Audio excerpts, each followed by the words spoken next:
Yes, here we have a VIVO Y35, and today I will show you how you can reverse Google search photo on this device.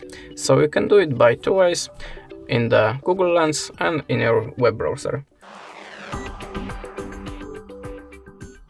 So we'll start from the web browser now, open your Google Chrome and open the google.com. Now it's very important, click here on this three-dot icon and choose desktop site.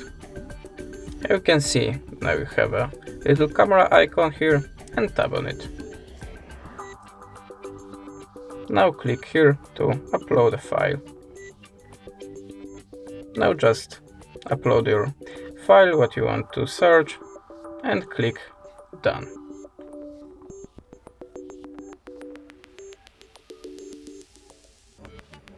As you can see, it works perfectly. Now you have same photo in the internet and information about that.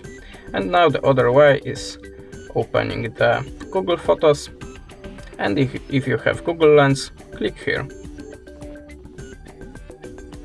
Now you can search any photo by Google Lens and go to the web browser from the Gallery app.